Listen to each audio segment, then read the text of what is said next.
of homesteading. Today we are talking about everything alpacas.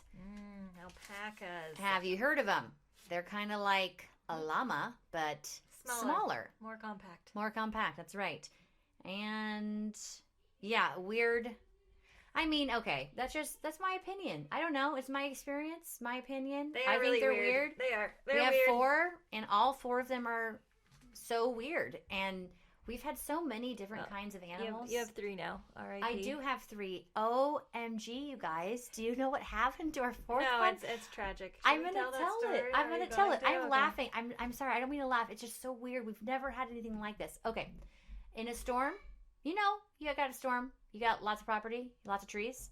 You have wind, and then sometimes the wind takes down your trees. Okay, sorry about that. Dang kids. Always interrupting. So anyways, our freaking 4th alpaca was literally killed by a tree that got blown over in one of our storms. Like literally impaled by a branch. What are the odds? What is happening? But the worst part of the story, the fact that it's dead is probably the worst part. Accurate. We shouldn't laugh. Okay, but was that her girls found the alpaca. Yeah, so her girls found this poor thing impaled by a tree, and they got their phones out and took pictures, so I guess they weren't too traumatized, but it's horrible. It's horrible. It's such a tragic accident. So tragic. And my eldest daughter, she'll be 13 soon, she calls my husband. I was out of the house. I don't know why she didn't call me or come get me, whatever. Anyways, she calls my husband, I guess because my husband loves them so much. And I know, right? She's like, Dad, the alpaca's just laying here. He's like, what? He's like, just spray him with a hose. He'll get up. He must be sleeping. She's like, I don't think he's sleeping. Don't spray it with a hose. Jaya gets the hose out and she goes over and she's like gonna spray it. She's like, Dad, it's definitely not moving. It's definitely dead. Oh my God, it's dead. He's like, okay, send me a picture. Send you a picture? What? I thought you loved it. I don't know. It was weird. And it was just so crazy. Well, maybe he wanted to see, I want proof this animal is dead. Yeah. Are you pranking me? Yeah. No, my husband's not a pranking kind of guy. Anyways, so it proof was of weird. Life. Proof of life. We're ransoming him in. No, it's stop all right. it. Don't hurt yourself. So, anyways, yeah, alpacas are weird, and not just because they die by trees, but they are small. Death by tree. They are small llama-like creatures. They don't spit, though. People think oh, llamas spit. They're alpacas. They don't spit. They do kick, though, like a son of a. That's right. And this with one leg, people, and not don't think like a horse. How horses pick up both back legs and they'll get you. It's like one leg, really quick, out to the side. It's bam, just I'm gonna get you with my side leg. You better be on your toes, and it hurts. Yes, but they are herd animals. So if you are thinking about getting alpacas for whatever the purpose, you have to have more than one. They must are a have herd more than one animal. Putting them, I know people were like, well, I have horses, I can put them with horses. It's kind of mean. I am a big supporter of whatever animal that you have, you should get. If it's a herd animal, it needs to be more than one of that animal. Multiple of that same breed. Yes, because if it's an alpaca, you should get 2 alpacas at least, if not more. They usually 3 or more just to feel safer. Yes. So, anyways, that's just my 2 cents, but you do you. But they're grazers, so that is why a lot of people get them. That's why we have them. And okay, so grazers, they're great with weeds, grasses, anything on the ground.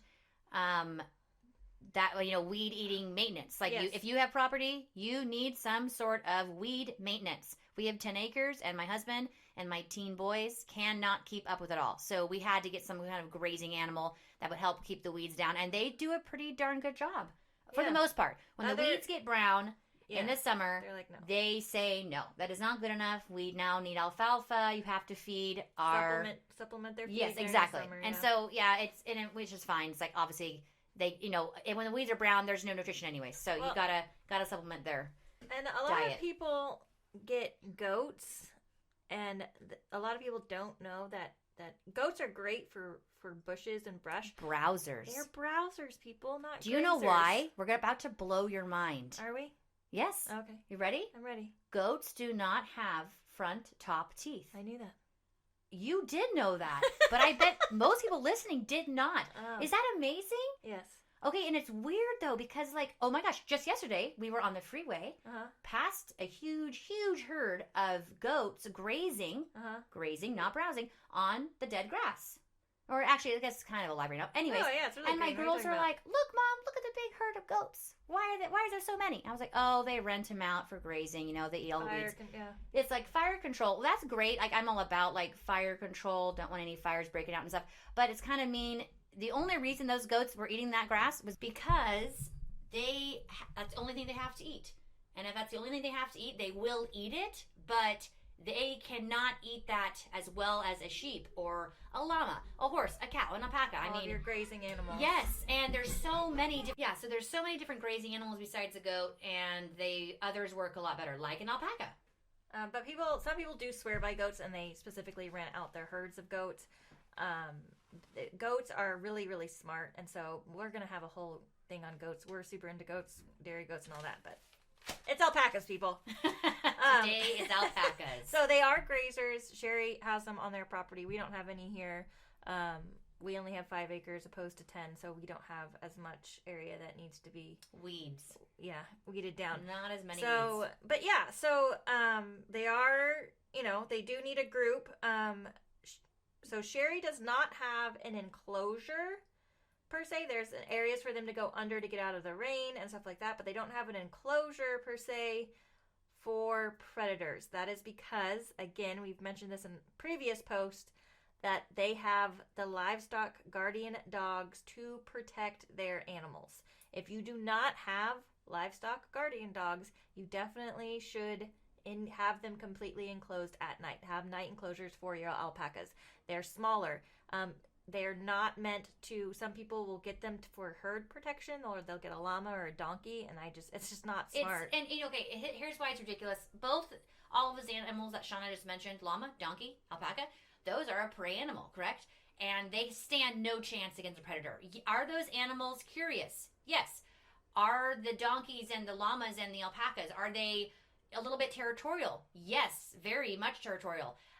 And we'll get into that in a minute. But could they stand a chance against a mountain lion, a pack of coyotes? I mean, absolutely not. Even a pack of wild dogs, like 100% no.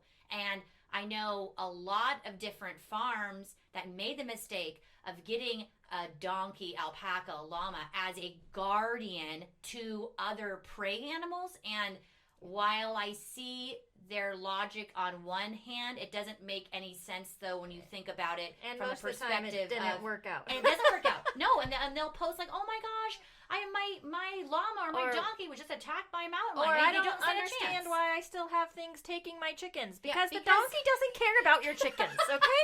He gives 2 craps about your chickens. And I mean, the donkey cares if something new comes on the property, and they're going to go over to it, and our alpacas do that, right? And new, by the way, very loose term. I swear our alpacas either have the worst memories on the planet or everything is new all the time. I don't know. But they come up to me all the time. They come to my husband. They come up to my mom. Hey, did you get a new shirt? Yeah, my kids. It's like you're wearing a hat. You're carrying a bucket. I mean, anything at all that's different on you, and they'll approach you all weird. They get all close to your face like creepy little creepers. And they get like inches away from your face. And they just want to breathe on you.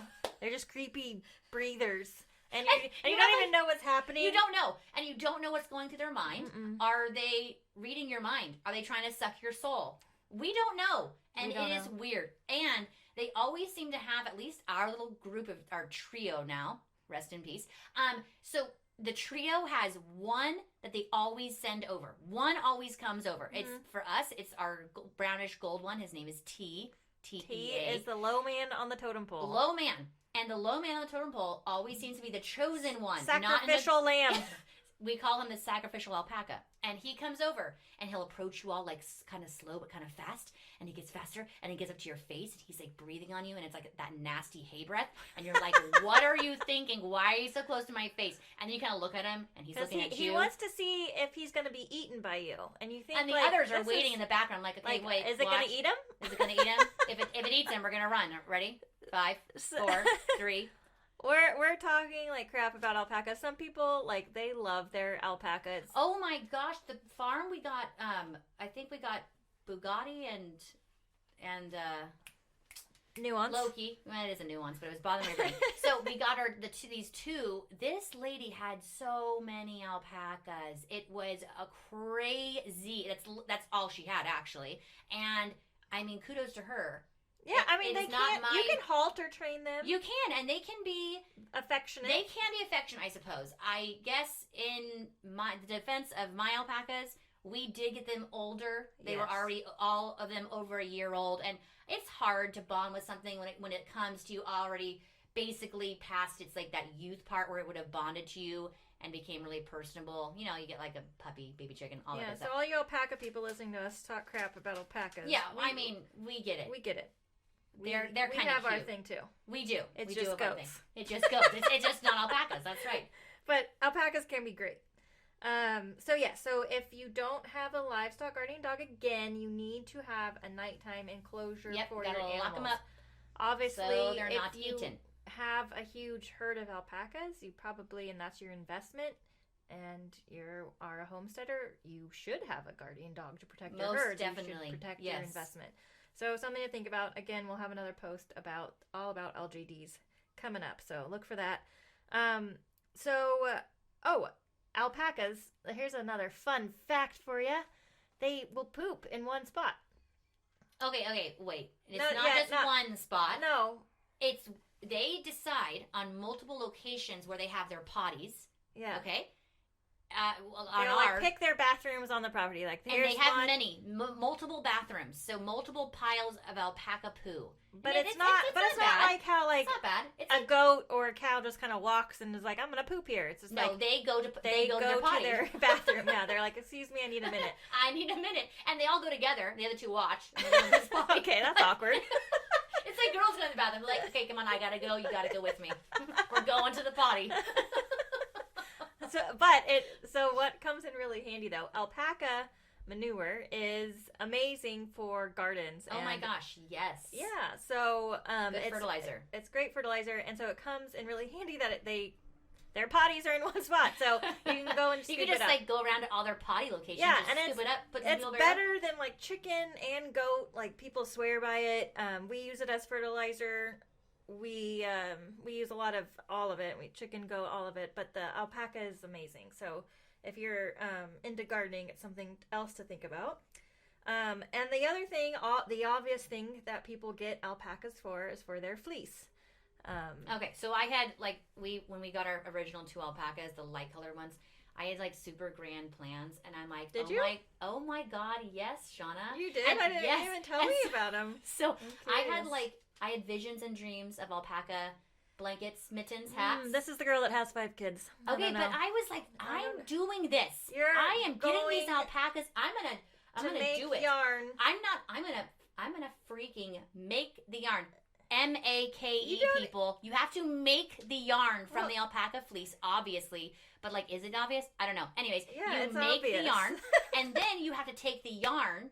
And wait, you got ahead of yourself. What? Before making the yarn, you have to first shear it from the alpaca, which is first obviously if you're not a professional, don't do that. By the way, don't even try it. The alpacas, they are not they don't want to give up their fleece. That's what it seems like, at least. And so it's theirs. It's theirs. And but it is mandatory that you gotta shear your alpacas. It's not an option. And it's for us. It is, towards the summer months. Yep. We usually end up shearing them in May or around there when it starts getting warmer. We could possibly shear them a little bit earlier, but we seem to have a lot of April storms up here. So. Yeah, definitely. So you do have to shear them once a year. Again, we shear ours end of April, beginning of May-ish. It depends on where you live, depending on when you're going to shear. They do need to be shorn every year before the summer. They just get so hot. It's not nice to keep all of that fleece on them. Well, and their fleece, very similar to hair, I guess it's a type of hair, it continuously grows. So there's not an option. If you're going to get alpacas, you are going to have to shear them. And you must, you got to just hire someone. It's definitely worth it. I mean, until you can learn to do it yourself. No, for sure, but you have to have the proper equipment. You have to have the proper knowledge, and they are very, very difficult to shear. We have found that out personally, and even having like a professional, quote unquote, come over. We had an alpaca. He was on his side on the ground. We were trying to hold him down so this guy could get all his fleece off. And his one leg got loose, and he kicked this guy and, like, sent him flying a little bit. And this guy had bruises, and needless to say, he hasn't been back. Guy did not come back. So we had to find a new freaking shearer. Like, it's not... Anyways, so, yeah. Something to think about, something to consider, you know? It's like getting a horse. You know you've got to have the horse's hooves trimmed, right? So, alpacas. Sheared. Must happen. Yep, once a year. And so with the fleece, you can do several things. You can, learn how to clean it yourself and... You gotta clean it. You gotta make the yarn. Then the option to dye it, and then obviously after that, then you do the process. But a lot of people also could want to. But if you get into alpacas, if you're cleaning it and stuff like that, you're not gonna be able to sell it unless you know how to properly care for it and everything else, and you can make the yarn out of it or what have you. So what we do with a lot of ours is we donate it to some natural history museums so they can use it for their whatever they do. And then we also we don't know. This is cool and easy. Is make dryer balls. Have you guys heard of dryer balls? Because dryer sheets are bad. Okay, there's lots of chemicals, but people love them. They love them. Bad for you and bad for the environment. Yeah. So to get away from that, you can use the alpaca fleece as a dryer ball, and they're pretty easy to make if you have the fleece available. We'll be selling them online if you just want to pick one up. They're pretty cheap, but yeah, they're super easy, super quick to do. So we'll do a little how-to with some pics and stuff like that on our blog, which is ourhomesteading.com. So you can check that out on the blog. So different things to do with the fleece, and I'm sure there's more than what we've mentioned. I mean, making clothes and like I said, I had super grand plans for using the alpaca fleece and actually making things into it. I don't know really what I was thinking, because like Shauna says, I have 5 kids and I don't even knit or anything. I don't know what I was even thinking. I'm like, I'm gonna embark on all these new journeys. Your daughter sews. She does sew. I'm wondering if she would like it. Yeah, and my husband crochets. Look at him. I know, he's special.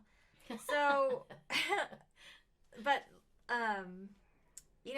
these animals that can be super friendly and everything else, I know we're like saying all these horrible stories, but so what the alpacas love to do though, or what our kids love to do with the alpacas, is they like to get on their bikes and they ride past them very quickly, and the alpacas will just turn and just chase them. Because again, they're like, "Who are you? What are you doing? Why is this thing moving so quickly right next to me?" And they like have no recognition of the person on the bike, and they can't differentiate the person from the bicycle. It's very weird. Same thing if I walk, I'm like holding a bucket of grain because I'm gonna go milk the goats. They're like, "Who the hell are you? Where did you come from? We're gonna come investigate. We're sending our freaking sacrificial alpaca to come investigate you." Poor T. Poor T. It's just the weirdest thing. And so they'll follow the kids on their bikes and they're chasing after them. But the kids love it. It's hours of fun. The kids do love it. It is hours of fun, hours of entertainment. And hey, the alpacas seem to love it. I don't know. Maybe they hate it, but they do it. I mean, I don't know. No one's forcing them to chase the kids though. So Sherry's going to tell you another story about the alpacas and their lust for blood. Lust for blood. Okay, so and honestly, it's just the one. Honestly, that chases everyone. It's just the one. And maybe he has poor testosterone. It's not his fault. I don't know. He's like the light-colored one. We name him Sugar, which is very ironic because he is the exact opposite of Sugar. So he's not sweet. Not sweet at all. So I had a couple baby pygmy goats born. I was pregnant with my 5th kiddo. And our goat, gives birth to these babies, and she's like, "I don't know what those are. I don't want them." And I'm just like, great. So we have to bottle feed 2 baby goats. It's adorable, very time consuming, but absolutely adorable. I don't know if you've ever seen a baby pygmy goat, but they're like a little miniature walking, freaking stuffed animal. We'll post some pics on the blog of the baby goats. We have tons. And So the baby goats were super tiny, and they would be on the ground, and they'd be like walking around or running and starting to like, they do little things where they twist up in the air and they buck, and the freaking alpaca would come out of nowhere and try to like come at them and try to stomp them. I'm assuming to death. I don't know. We never got the chance, and I would run at him and I would pick up whatever, and I was all pregnant and huge. I'd pick up whatever and I'd chuck it at him, and it was crazy. She's a horrible shot. Don't worry about the alpaca.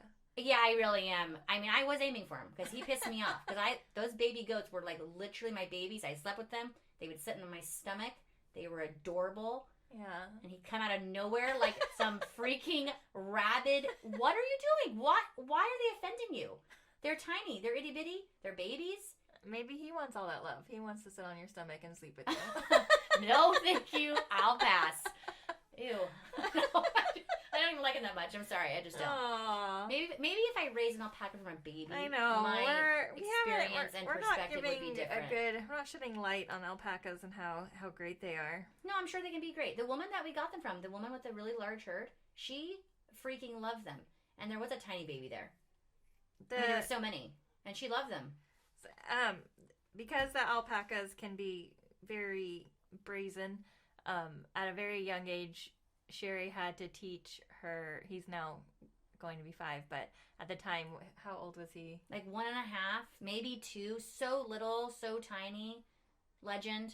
And he, we had to teach him. We were like, okay, when the alpacas come at you, you have to wave your arms really big. Because again, these alpacas will just run up and want to like stomp the baby like a weirdo. This one specifically, the sugar, like what a psycho. And like my human toddler, you're going to try to kill him? Like what is going through your brain? It is so weird. And he did his little ears perk up. God, makes me want to hit him. Anyways, and so we have to literally like train my human toddler to protect himself. But he didn't.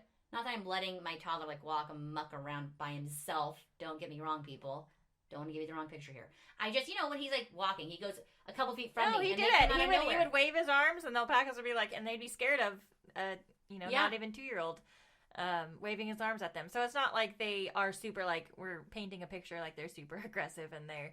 No, I think they can just be very territorial, and they think this whole area is theirs. They see something new or something tiny that they know that they can dominate, and they're like, "I'm going to dominate you." Yes, and so we just had to, absolutely show our toddler how to be like, no, yeah, so smack down. Yeah, and he would. He was so cute, little voice, little arms, and the alpaca would be like, "What?